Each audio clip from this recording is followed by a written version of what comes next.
afternoon, good evening, and good morning, I guess, depending on where you are in the world. How's it going, everybody? And welcome to the November 21st episode of the SecDataOpsCast, Security Data Operations, our bi-monthly stream where we talk about all things security operations, data operations, and really the convergence of those two in the modern cybersecurity team. I absolutely love that everybody was so into the music. As a matter of fact, I rarely talk about our guest in the green screen, but I totally saw our guest in the green screen just over there bobbing his head. Like everybody was digging the music today. So absolutely loving that we made the right choice. We switched over the music to something a little bit harder. Digging it. Glad everybody liked it. We'll try it again tomorrow for tomorrow's Tea with a Hacker. So, we'll get an encore performance of that as well. Welcome to everybody. Let's hit the rules really fast. First and foremost, there's no toxicity. What does that mean? No racist, sexist, misogynistic, elitist, or otherwise toxic behavior in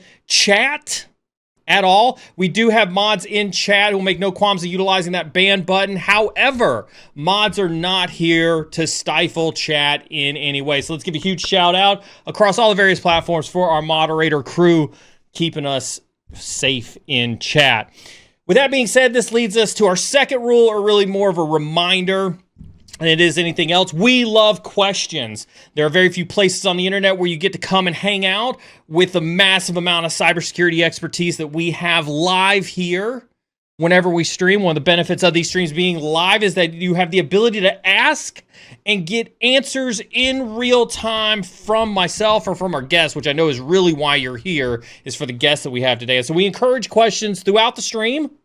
Instead of waiting for any type of dedicated Q&A at the end, we welcome the questions throughout the stream. The mods are there. They're grabbing all the questions, and then at some point in time during the stream, they will pop up the questions, and we will get them asked and answered.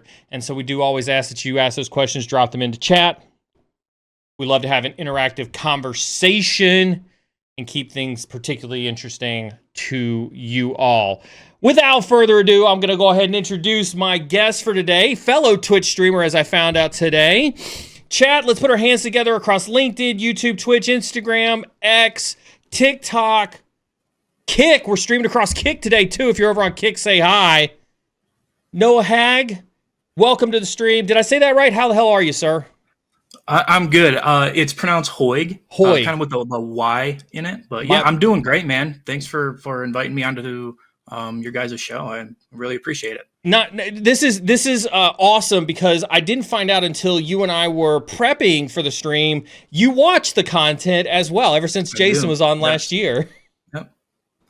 Yeah, I've been watching it quite frequently when I can. But yeah, ever since Jason was on, I watched his and then, followed you guys on Twitch. And then every time your guys' name pops up on my phone, I at least come in for a little bit. I love it. Well, welcome not as a viewer today, welcome as a guest. So I'm super excited to have you here. Now you're the director of security operations for BitLyft. You work for Jason? Correct. Yes. Yep. Director of security, little over a year in the current role. Before that, SOC team lead, and then I did 4 years as a security analyst. Nice. So we're gonna dive into a lot of that wealth of knowledge on security operations, and share that with the community. I wanted to share with everyone. You can hit that exclamation point guest in chat and get access to Noah's LinkedIn page. Noah, I understand you stream, but was really confused when somebody told me to ask you about dancing on the speakers at Sirens. Is that what you stream on your channel? No.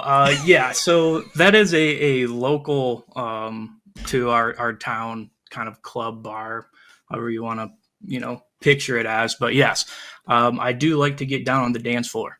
So there's a few stories floating around the office space of, dancing in Vegas, dancing locally at, nightclubs. Okay, so I didn't plan in the script any form of dancing. Do I need to pad some time at the end for you to dance for everybody? I mean, we've had Jeremy Fisher from our team sing with guitar. We can surely make a segment for you to dance if you want. I'll pass.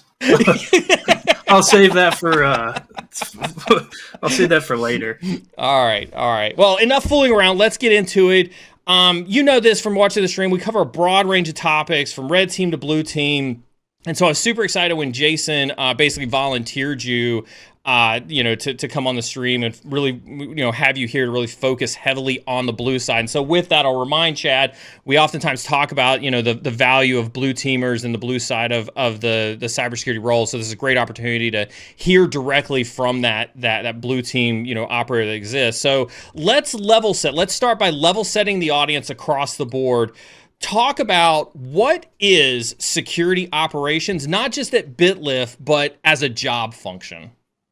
Yeah, that's a great question. I would kind of pertain it to, you have certain individuals that are dedicated to monitoring, detecting, setting up security, whether that's for, like a SIM or your EDR solutions or anything pertaining to securing the network of the company.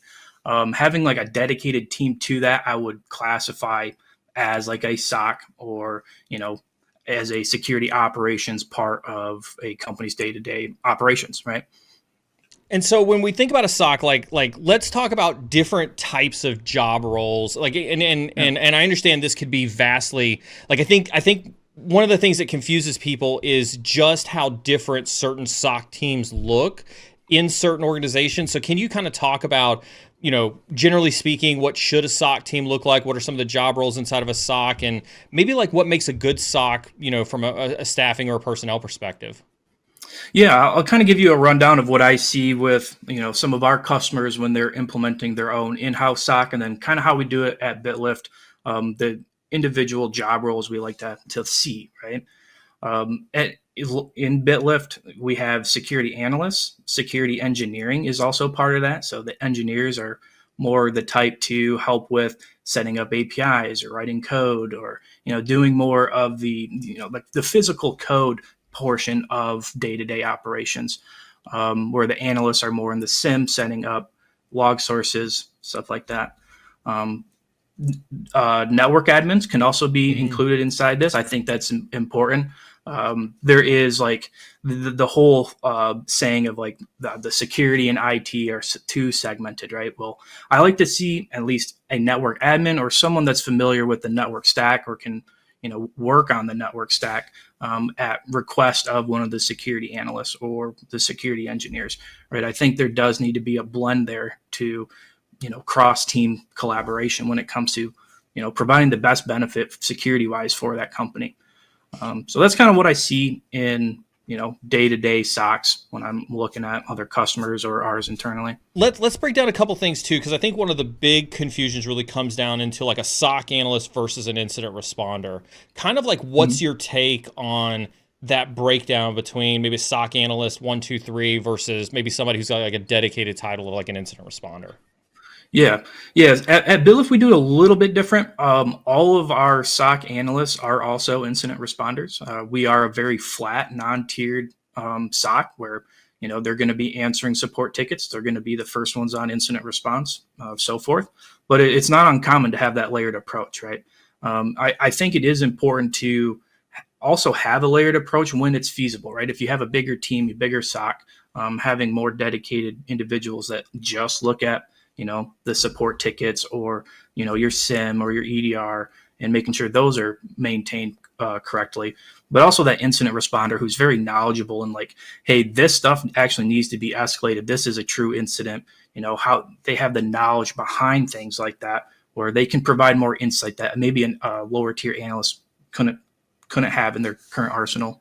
Would you classify, like, one of the things we talk about, one of the questions we get from some of our newer folks who come into the community and whatnot, we oftentimes focus on, like, do I have to go to help desk? Do I have to be like a, help desk person before I go into security? And I oftentimes like to talk about how, like, a lot of SOC analysts, that level 1 or that tier 1 type of support, that could really kind of be that help desk version of cybersecurity for a lot of new folks to go into. Kind of like, what's your take on that? Do you think that SOC analyst is a great place for a lot of folks to be looking at if they're trying to break into cyber? 100%, right? The help desk portion of it really gets their knowledge built up, right? You can throw people in a SOC analyst role, but they don't understand like what is actually going on day to day. How does this tooling work? What are some of the issues that are being brought up to the SOC team to actually figure out? So having that entry point, whether that's as a junior analyst or going into the help desk role first, it gets you that base knowledge. And I think that's super important to have the base knowledge of what is the SOC team doing, right? What are they getting asked to do? If it's, if you're MSP working as a SOC for another vendor, you get the tickets from that vendor to understand like what issues are they having. So I do think it's really important to have that initial input, and that's how we do all of our initial training and our analysts that come in. So you brought up MSPs, and I do want to kind of make that bifurcation between when we talk about security teams at like a large, Fortune X company, whatever the case is, and a security team, security operations teams at MSSPs. Can you kind of really quickly like talk about the bifurcation? Like, what's life like as a SOC analyst at a private company or an individual company versus like what it would be like at an MSP? Yeah, this might be controversial, but I think it would be a lot easier for SOC in-house. Like they have the knowledge, right? Where it's like an MSP, and this is something that we struggle with too, is understanding like what is everything that's going on inside that company, right? Because we're not sitting right across from someone that knows, or we're not sitting right next to them, right? So I would say there is a difference, and I have a feeling like being inside the company, being a SOC for that company inside their walls would make things just easier in general to get an understanding of, what actually is day-to-day operation looking like. So what I hear you say, right, is that like as your role in an MSP, there's a lot of black boxing when it comes 100%. To having to respond to stuff inside of a company. Yeah, for sure. It really comes down to one, what they actually feed the SOC team that's not local, and we only have visibility into what they send us, right? If they don't tell us about something, if they don't send a log over that they're not, we're supposed to be monitoring but we aren't, it's like, how would we ever know that, right? We ask those questions to our customers, but it's still, I've had examples where it's like a year down the road, they're like, oh, we also have O365, not just G Suite. I'm like, guys, like, why was this never brought to my attention? Right? It's it's hard to know everything inside a company when you're not physically there. Let's kind of dive into what makes that hard, right? So, how does a company decide how to leverage an MSP for their security operations, right? Because you mentioned it, like obviously during the negotiations, when you onboarded a client, somehow you would ascertain that they had G Suite, but then ascertain that they had Office 365. Kind of like what's that process like, and how is it that you don't get access to everything that you need to for protecting an organization? Yeah, I mean, it varies, depending on the certain situation. Like we have those initial calls and we talk to customers very frequently, just to see like, is there anything new that you guys are looking to bring on, log source wise, like SaaS applications, implementing new firewalls, but things get missed. Things do, like they forget to bring stuff up, and it's really on them to let us know. But I mean, we can ask all day long, but sometimes they don't let us know, right? I think it's really important, and that might bring on some other questions, but it's important to keep that asset inventory, that network inventory of what is my company doing, so that way that company can help provide the MSP service or a out-of-band SOC to be able to monitor everything that is actually needed.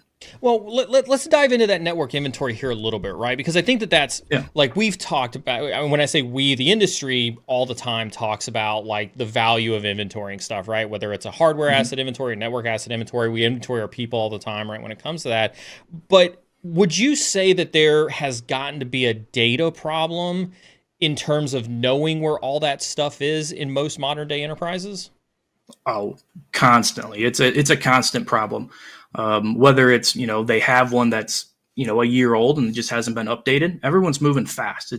It's not always feasible to have a up-to-date network diagram or network inventory or asset inventory, but it is super crucial to at least try to keep that up to date, right?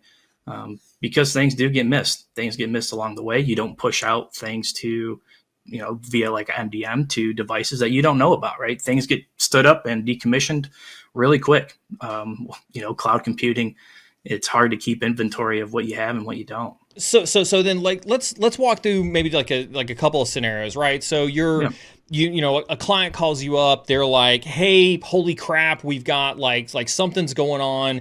And come to find out that it impacts some piece of architecture that you did not know about, right?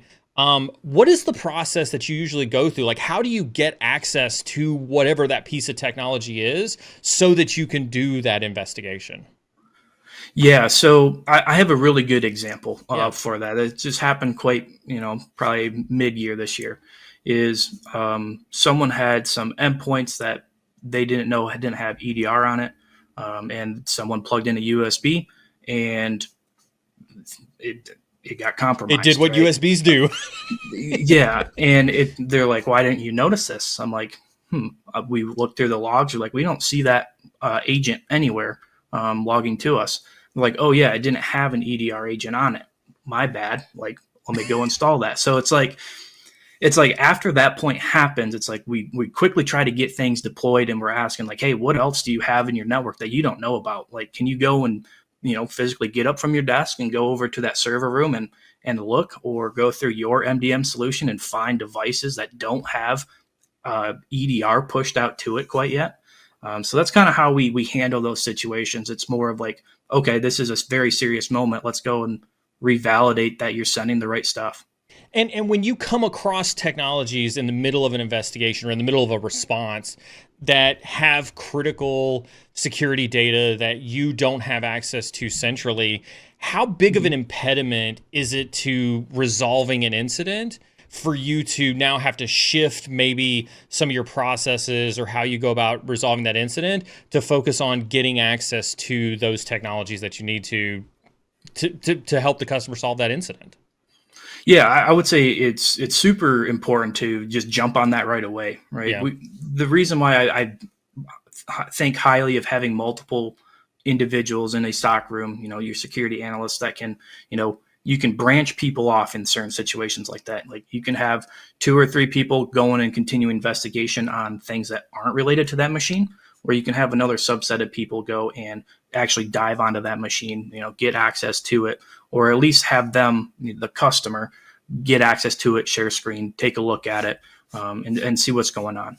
So your role then, I take it, like when we think about like SOC director, leading the Mm-hmm. SOC team, my SOC director that I had at Abbott, he was amazing. I truly was blessed to have him, but he oftentimes kind of became my battlefield commander. In the middle of any incident, somebody that I knew I could always count on to execute a response action. Do you find yourself kind of feeling like that at the same time, where you're like, controlling multiple, kind of battles that are happening in the battle space? Always, yeah, yeah. I think that's a perfect description of kind of like what the role of a director of the security operations center is about. It's not only the security of the customers, right? Because we got to oversight that too, but it's making sure your analysts and your team is actually doing what they're supposed to be doing, and that though the workload is spread enough where you're commanding these guys over here to make sure their actions are getting complete. You got your other set of teammates over here doing that. It's very much like a commander on the battlefield, and we reference that all the time. It's like you're sitting there, like I'm on a horse with the shield, ready Yeah, to yeah. go into battle, and I got my analyst behind me, and we do our thing, right? I love it. I love it. And this right here, this is exactly why, like, I was offensive security my entire career, offensive security right up until I went to be director of Abbott. And when I started to pay attention to the blue team and started to do a lot of this stuff, I really had that sense where it's like you're way more out in front, you're way more active in that, that defensive security posture than I think people realize. When we think about, kind of going back to more of like the qualities that make up an analyst and kind of some of the workload that an analyst has to deal with, just generally speaking, I want people to understand the kind of the scope of what it's like to work in a large scale SOC like what you guys do. In terms of alerts, or in terms of incidents, or in terms of events, how big is the attack surface? And I mean that from the perspective of like, how many attacks, if you had to equate it to attacks per day, how many attacks per day do you think on average you see? Yeah, I would say it depends on how you classify an Sure. attack. Sure. But I would say we probably like the alerts that we get in that we review have to be probably hundreds that come in that need to be either reviewed or could be potentially malicious, and we just need the analyst to dive into those a little bit further, right? Um, and to the point of like what kind of like aspects and stuff that security analysts would need. My biggest thing is you got to be willing to think. You got to be a thinker.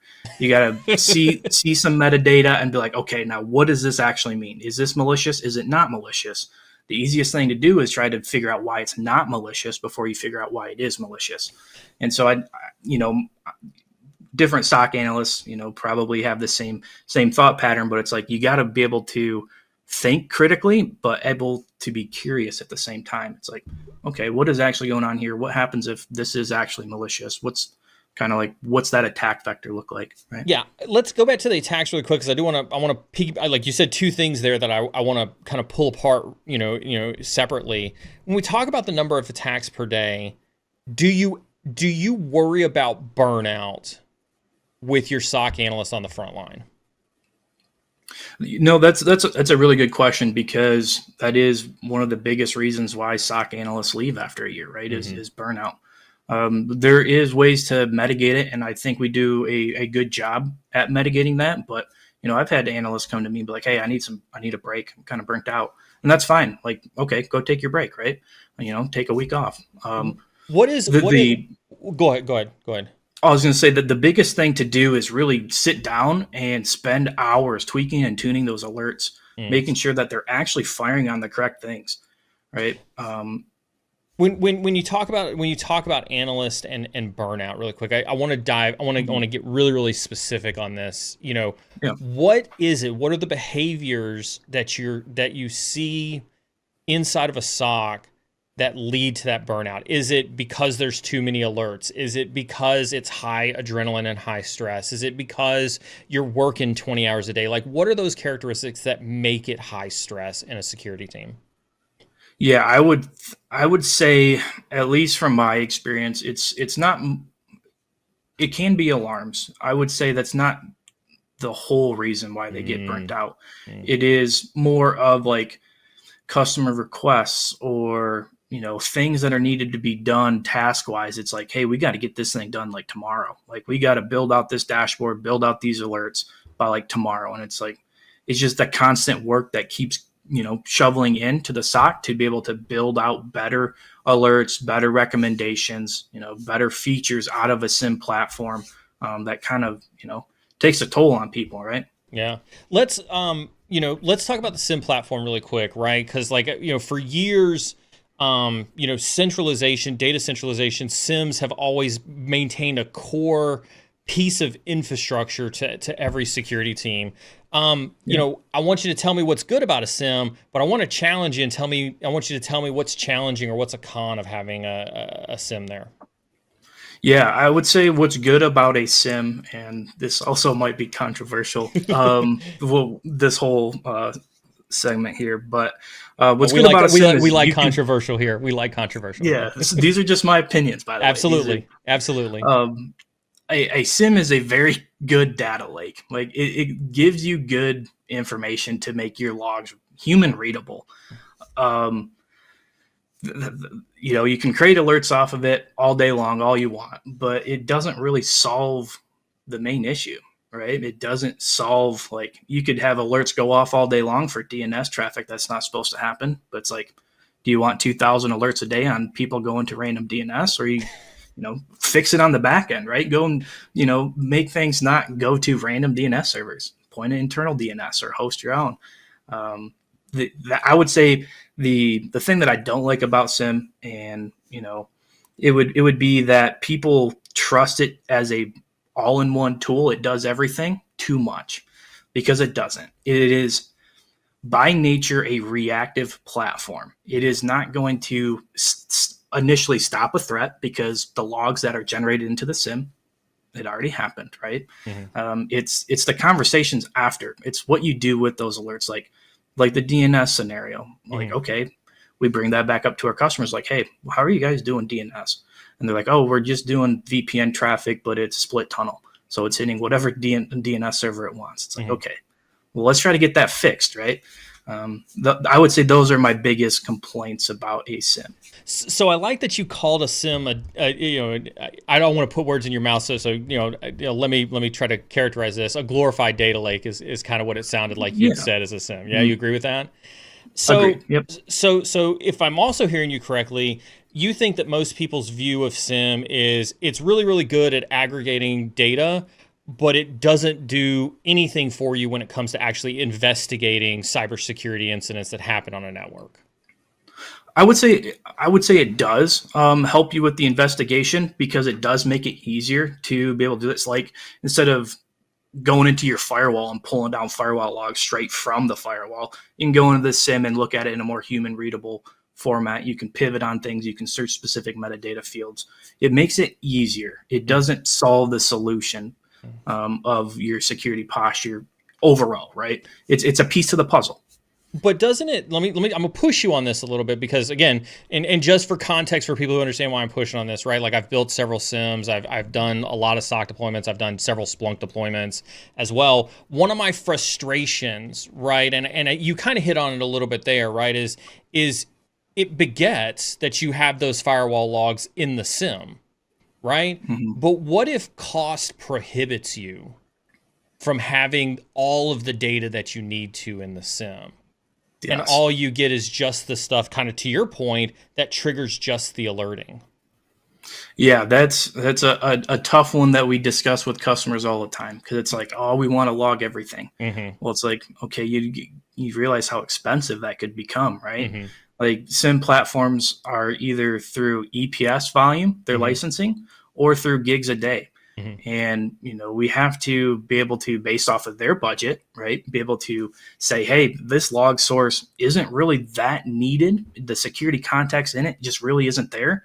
So we're not going to bring that log in, right? So we have to make those decisions, and they're very educated based decisions of like, hey, we really don't need this log to help you with, lowering your bill or not increasing your cost, because people just can't afford to bring in terabytes a day when it comes to, most of the small business needs, right? So let's pull on that thread just a little bit, because I love where this is going, right? For those customers that you identify, right, where they do struggle, they have fiscal challenges, they've got a very limited budget when it comes to SIEM. Obviously, they're only going to be able to put into maybe what they need to get alerts, to get indicators, maybe to get a few notable events, whatever the case is. But you then still have to have access then to the core technology to respond to any incidents that's there, correct? Correct. Yep. Yeah, most of that, whether that's through at least most of the communication back to things that we don't have logging into the SIEM, would be through API if available, right? To be able to make those API calls back to, like, as an example, block a port or disconnect a port or lock down a device, right? When it comes to like importing syslog sources, like your Palos or your Meraki switches, the regular network stuff, it's a little bit harder to actually go back and help mitigate things. Yeah. The reason I go down this thread and I like talking about this, right, is because what I think I want to articulate for people, and I hope that maybe this is something you agree or disagree with, I'd love your opinion on this, right, is security architecture is hard. And it becomes really challenging to pick and choose where you spend your money, where you make your sacrifices to enable your security operations team to be the most effective. Would you kind of agree with that? Yeah, 100% agree with that. It's a never-ending battle, especially as like an MSSP that has to talk to these customers and let them know, like, hey, like, in order to get logging out of this platform that you want logging out of, it's going to cost you because they don't have the right licensing on that specific product, right? It's a constant struggle. Every day we talk about it. Like, there is not a conversation with a customer I haven't had in the last month that hasn't been about that. Nice. Let's pivot back over to kind of some of the more personnel-based stuff that we had talked about. When we talk about, qualities and traits of an analyst, you had hit on something that I thought was super interesting. You had talked about, like, kind of being that curious and having kind of that curious mind. Oftentimes, like I talk about it on stream as being, kind of having that critical thinking or that critical thought process. How hard is it to either find folks who have that or to be able to train folks up on that skill set? Yeah, it is. It's hard to find it and it's hard to train on it. My way of thinking about it is you get really lucky when you find individuals that have that curiosity mindset. Like they want to know more, they want to learn more. Training that's really tough because it's training, how someone operates. And that's not always an easy thing to do. It's hard to train a person, right? You can train the knowledge, you can train skill sets, but you can't really help train the mind, right? They got to be willing to actually be curious, if that makes sense. It does, but how do you train it, right? You get somebody fresh, you get somebody new into the SOC, right? To your point, we can send them to certifications, we can send them for OJT and watch over your shoulder all day long. How do you teach them that critical thinking? How did you learn that critical thinking? Yeah, it would be like throwing your feet in the fire. Really, is how I learned it. Um, it's hey, this thing is happening. Go figure it out. But no, like how I approach it is when my analysts have questions, I don't typically respond back with an answer all the time. I ask them more questions. So it's responding to questions with more questions. So if someone's like, "Hey, is this IP malicious?" I'm like, uh, I don't know. Go look in Google. Like, go check out some IP reputation lists. Like, or they're asking me questions about, hey, do you know how to do this in a Linux box or this with EDR? I'm like, have you looked at documentation? Have you looked at this? So I point them in those directions to get them moving, to start thinking curiosity. But I don't always answer their questions directly. I found that has worked pretty well. What do you say to people who take that mentality and say, well, you're not really helping. You're falling into that try harder mentality. I'm sure you know the try harder mentality that we talk about here in cybersecurity. What do you say to people who don't necessarily agree that that's a very, very constructive way to do OJT with folks on in this field? Yeah, I would say like maybe it's not a good fit then, right? Because you have to be able to do things on your own as a security analyst. You have to be able to research, be able to learn, be able to go find tools that work best for you, right? Everyone has their own tool sets. Everyone thinks about things a little differently. I search for like incidents and stuff way differently than one of my SOC team members does. It's because I have found a way that I like to do it. He has found a way that he likes to do it, and they work. But it's that curiosity of like, okay, let me try something different. I might get better results. I might not. Right. Yeah, I like that. I think the critical thinking thing is the hardest thing to train in our industry, hands down. Like I agree with you on that. It's hard to bring people along on that journey that creates a true learning experience. What's your I'm going to ask you another controversial one since you like controversy. What's your take on certifications in our industry? This is going to be extremely controversial. I think they don't mean really anything. I personally don't have a single certification to my name. I think work experience and knowledge is way more important than a certification. Like, cool, you can take a test. Yeah. Awesome. Can you actually apply that knowledge, right? Do you actually know what it really means? When you hire folks, how important are certifications when you're looking at resumes? Does it help you filter people out in that hiring process? It does a little bit, right? It gives me the idea that they're interested. Like might have a curious set. They like the idea of cybersecurity, right? But I would not hesitate to take someone that has no certification and is super curious and super willing to learn. That's kind of how we have hired here at BitLyft internally. It's usually straight out of college with just a willing to learn, right? Yeah, yeah. Moving on from that, when we think about like progression and whatnot, what's a typical like career progression when it comes to a SOC analyst? Yeah, the path varies, right? There's so many things out there that a SOC analyst can do. You could go from a SOC analyst to a pen tester, go from a SOC analyst to maybe managing vulnerabilities or managing stuff like that, those solutions. Our typical progression is even this goes with our dev team, right? Our dev team usually starts as a SOC analyst first. It gets them that base knowledge. But SOC analyst to like a SOC engineer to, SOC team lead, progressing that way, vertically, but it can also progress horizontally. And that's where it comes to like maybe someone's really good at pen testing, and that's something they want to pursue. So, all right, let's, get some training on for that. That's kind of my take on it. It's like it can branch out to so many different things. You don't have to just stay a SOC analyst. You can have SOC analyst, and then you get your ethical hacker certification, and now you know more about some of these pen tests that people are doing. You have more knowledge on the tools they're using to help make better alerts. Yeah.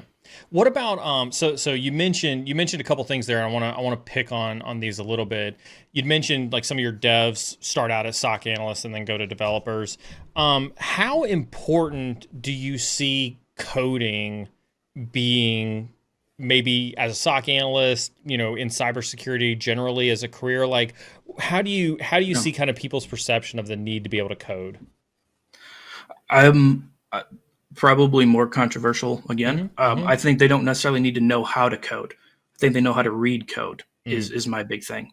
It's especially in the security analyst role. Say someone gets hit with Mimikatz as an example. You want to be able to find the script when we're doing our initial investigation, grab that script and know what it's doing, right? Like where is it going out? What does this piece of code say it's doing after it hits the C2 server? You have to be able to read that. Coding, knowing how to code is just a bonus, right? Because it can help with creating new alerts if they're code based, or remediation actions if they're code based. But I think reading it is the biggest thing, the biggest benefit for that. What about data engineering, right? We talk about like this massive amount of data. We talk about stuff that's coming into a SIM. SIMs oftentimes have their own query language, right? Splunk has SPL, like Defender XDR, and Elastic have KQL and whatnot. Like, how about data engineering or database type of skills? How important do you see that stuff needing to be for SOC analysts? Oh, that's super important. That's basically what you do for half the day, right? Is query stuff. Like you have to know how to read, whatever syntax it is for query language. All platforms have all their own unique language. Is it annoying? I wish it would all. It's so annoying. we go to our sim that we host, and it's one language. Then you go to Sumo Logic, it's something different. It's like some of them are still using SQL. It's like, you just have to know. It's a tough thing to understand when you're not used to it. But, after you've been through a few sims, you're like, okay, this is, you get your base knowledge of, all right, this is how I query for specific things. But it's super important. What do you, if you had to pick two, right, just thinking about like programming and query knowledge, right, SQL knowledge, stuff like that, which do you think is probably more important on a day-to-day basis for analysts to hone in on? It would be the searching knowledge, like different search queries. You just have to know it to do your job role, right? Could not being proficient in multiple search queries slow down an investigation? Yeah, it can slow down the investigation, and it could also slow down the SIM platform, right? You write very terrible search queries. That's a good point. That's a good one. You're going to slow down the back end. Can you give an example of that? Load.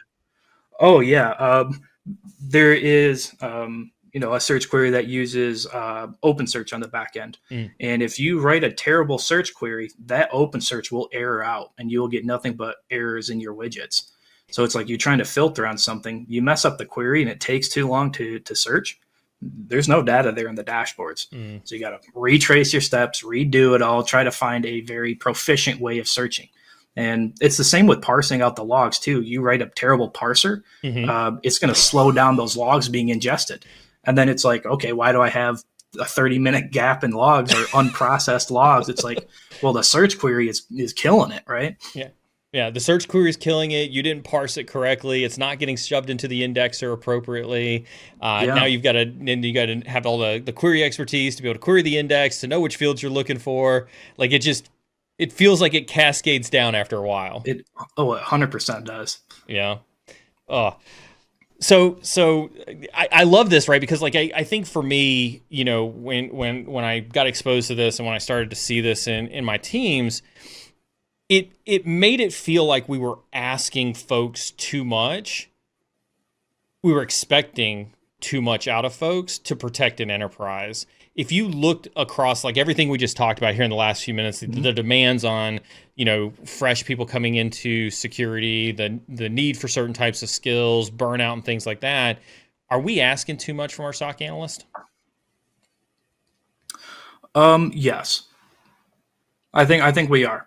Say more. There's a lot involved when it comes to a SOC analyst, right? People have the perception that, hey, they're just looking at alerts, right? They're just doing investigations. It's more deep than that, right? They got to know how the back end works. They got to know how the front end works. They got to make sure they don't kill the system doing search queries. They got to know where to look and how to identify like IOCs and how to read these logs. That's one of the biggest things is each log may be a little different, right? A Palo log has similar features, but is a little bit different than like a Sophos log, right? Mm-hmm. Or a Cisco ASA. Mm-hmm. Cisco ASA logs are terrible to read, in my opinion. It's like there's minute differences in everything that gets ingested. It's like it's hard to get that all wrapped up in your head and continue making sure things are working correctly. Maybe you're also supposed to be helping with managing your EDR, mm-hmm. And then your vulnerability scanner, and then it just cascades, right? Yeah. So there is a lot that is on a SOC analyst's hands that they're responsible for, and that might also be a major cause in the burnout. But yeah, there's a lot. There's a lot to deal with. So let's pivot. Let's tell some stories, right? Because like one of the things that I love about bringing folks like yourself on, right? Especially from an MSP, you have hundreds, if not thousands of clients. You see topologies out the yin yang. You respond to hundreds, if not thousands of incidents and alerts a day. Let's talk about some of the most egregious, things that you see on a day-to-day basis. And again, I want you to be cognizant. Please don't give away any customer information. Please don't talk about anything that could be, potentially lead to any, customer stuff. But let's talk about from a secure configuration perspective. What's probably one of the most egregious security configuration violations, or maybe one of the most common security configuration violations that you've seen at your time at BitLyft? Yeah, I would say the two most common ones that I'm still seeing since I started and current today is users without MFA, users that have full admin privileges. Like there's no segmentation there, and then terrible EDR solutions. It's no script control. Whoa. Terrible EDR solutions. CrowdStrike stops breaches. Carbon Black got bought by tons of companies who are, bought them for their expertise. SentinelOne has got the best EDR on the market. What do you mean terrible EDR solutions? Say more. Yeah, it depends on how you configure it. I have tested SentinelOne, CrowdStrike with, good configuration and bad configuration, right? It's all about how you set up those policies. You can get ransomware to run on CrowdStrike and it passes. Same with SentinelOne. It's all depending on the policies that you apply to those endpoints. Let's talk a little bit more about this because I don't think people realize this. Are you trying to say that people spend millions and millions of dollars on EDR and then write policy that makes it ineffective? Correct. Yeah. It's all about the policy, man. If you don't configure it correctly, then it's basically non-existent on the endpoint. Why does that happen? It's misguidance on how to actually set it up. I've configured customers' CrowdStrikes four times because things just don't get set up correctly. It's making sure script controls enable. It's just not having enough knowledge. And granted, their operations doesn't sit there to figure out how EDR works, right? They're not sitting there trying to be like, this is not the best policy that it could be. It's just a policy that's default and it works, right? Mm-hmm. It works. So I think that's the most misguided thing is they just don't have time to set it up and they're not really specifically there to 100% know how the thing works. So misconfigured EDR, something that you still see quite frequently. You also said, I think I heard you say prolific admin accounts.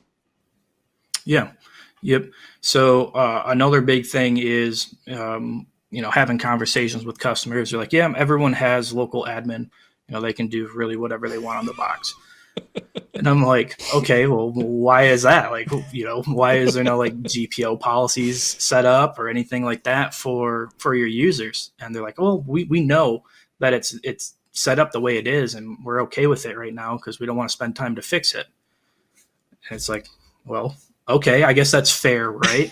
It just makes our days worse because now we're chasing around things that, if you set it up correctly, did your best security practice there, it wouldn't have to be that much of a deal for a SOC team to go and investigate all the time. Hold on, Noah. I pay you to keep me secure. Why didn't you tell me why didn't you force me? Why didn't you pin me down and put a chair on my back of my neck and tell me not to give everybody admin access to everything? Why didn't you do that? Man, I tell you, we do all the time, but it's up to really the customer to implement that stuff. It's how high, their risk tolerance is basically what it comes down to. Like the time to implement things like this and the time to do it. Do they even, think it's important to do right at the, this very moment? There's a lot of misconfigurations that we find all the time. What else have you seen? What's been some of the what's been the biggest incident you've ever worked?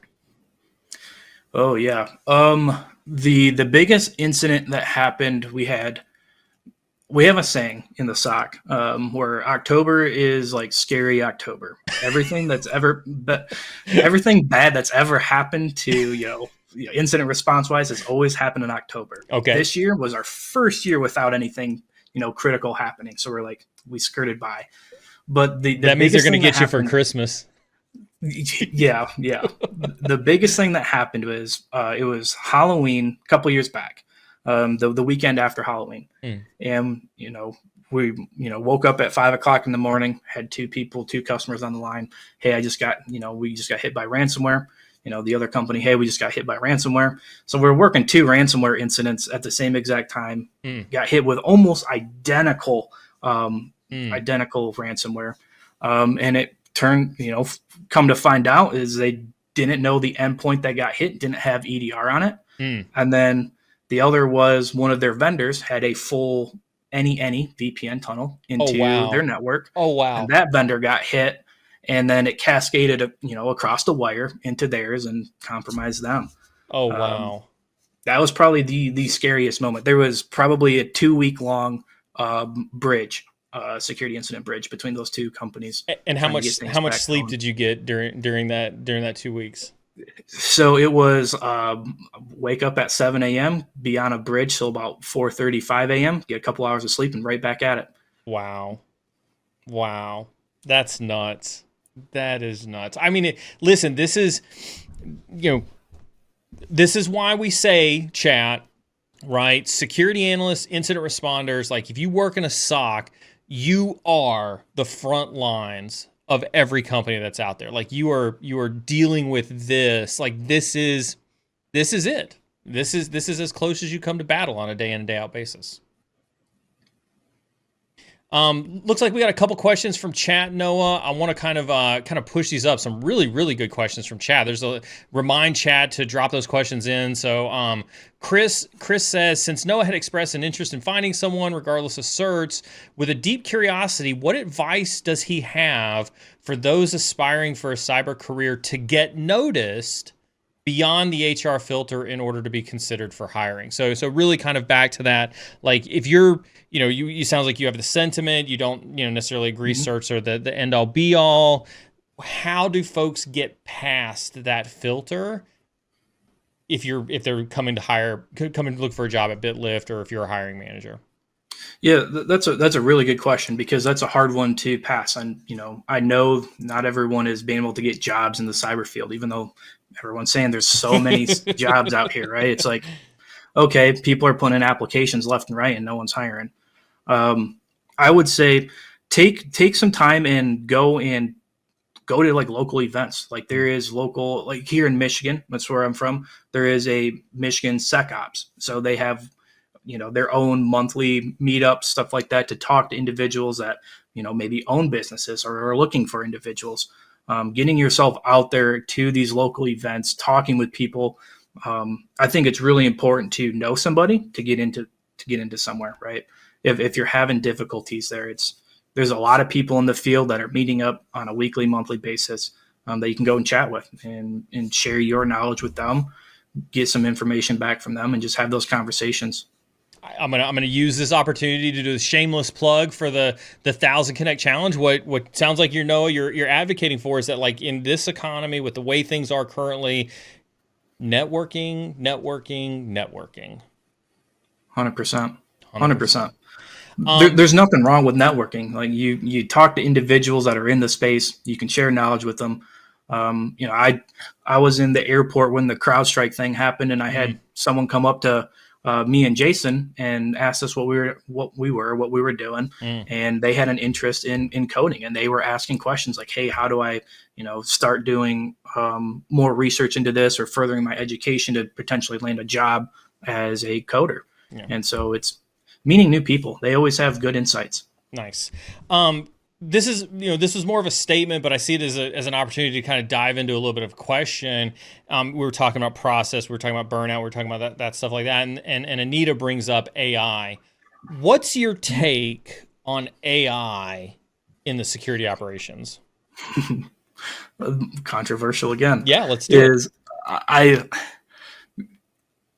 I hate that everyone is using AI in their new products. You look at all these products. So we have AI. You have a LLM.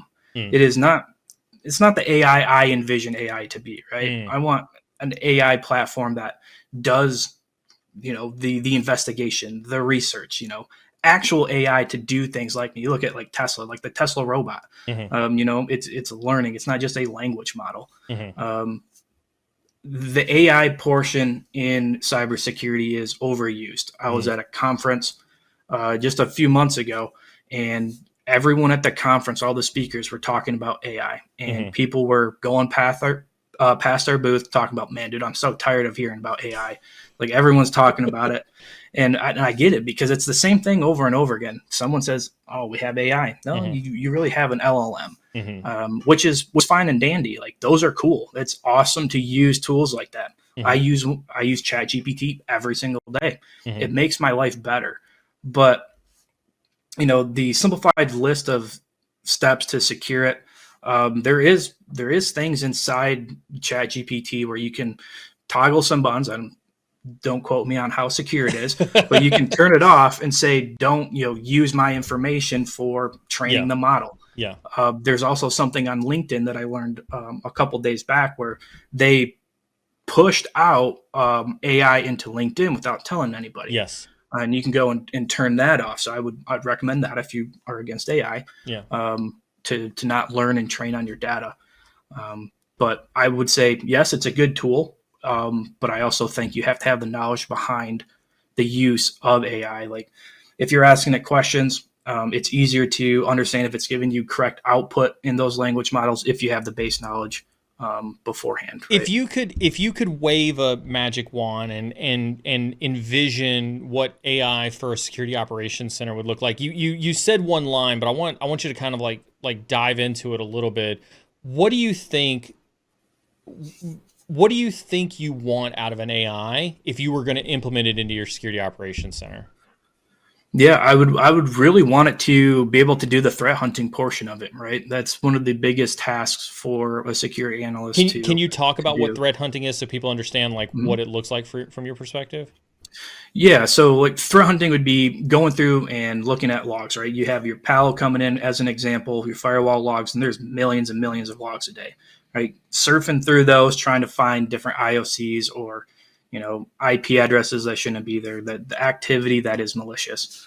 If we could have AI sift through that information, generate a IOC report or do action against that, that's the kind of AI I'm looking for, is not using it just to ask questions and get an output, but it's actually learning on the data, doing things with the data, whether that's going out and calling to an API for like VirusTotal as an example and getting back IOC information or Abuse IPDB and getting back IP information on if this is malicious or not.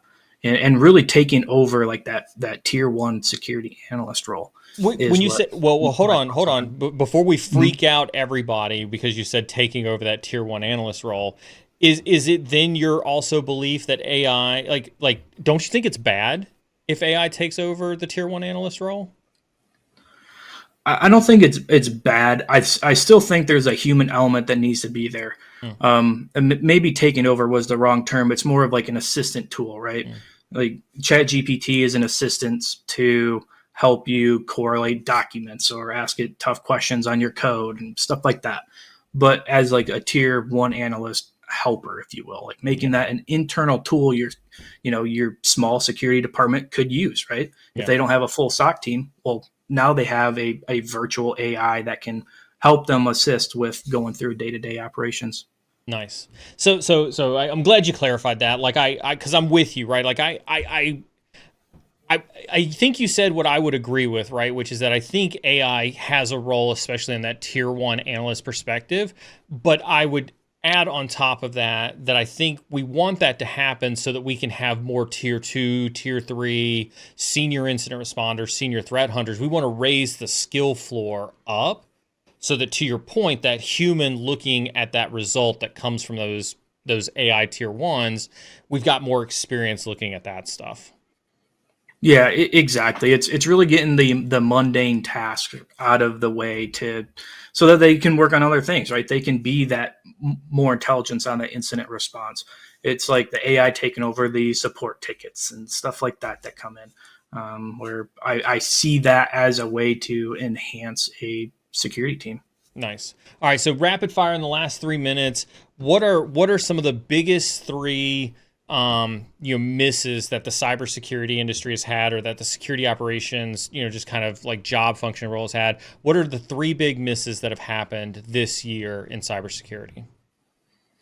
I would say, from my perspective, it's really licensing on different things, like people not understanding what licensing they need for the applications that they just went out and purchased, or that they do have. Is a big miss, because it leaves you very vulnerable to attacks, right? Mm-hmm.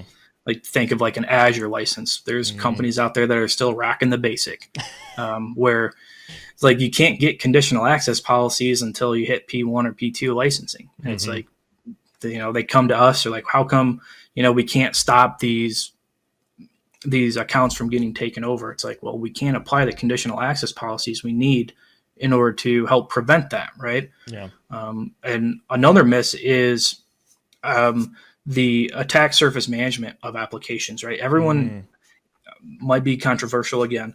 Everyone is so focused on internal endpoints. It's like the attacks happen way out here. I like to think of it as in like a food pyramid, right?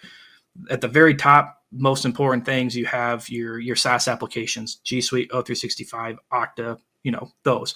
Then you have your middle, your middle segment where it's your Palos, and then your firewalls and, networking switches. And at the bottom, it's your EDR, your endpoints. It's like, we can do everything all day long to protect the internal side, but everything else is getting compromised, out there, right? And so it's like, you got to be able to prevent things first before they get into your fortress, right?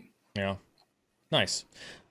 Noah, thank you so very much on behalf of my entire community for coming and hanging out with us today. It's been an absolute pleasure. I want to give you a few minutes to say something to the community and send us along our way before I talk to my team, about tomorrow and whatnot. So floor's yours, sir. Yeah, I appreciate you having me on. If there's any questions that didn't get answered, I'm more than happy to answer those if you Slack me on or DM me on LinkedIn. I'm always open to questions, always happy to answer them. I'm also, my big thing is I'm here to help the community also with security. That's a very big passion of mine. So feel free to let me know on LinkedIn if you want to have a conversation. And if you're looking for his LinkedIn, you can hit that ! guest in chat and get access to Noah's LinkedIn. Noah, thank you so very much for hanging out with me today. I'm going to send you back over to the green room, and I'm going to talk to my team on their own, and we'll be in touch for sure. Well, everybody, thank you so very much for tuning in. Wow, we had an amazing turnout. Great guest. I absolutely love, the team there at BitLyft.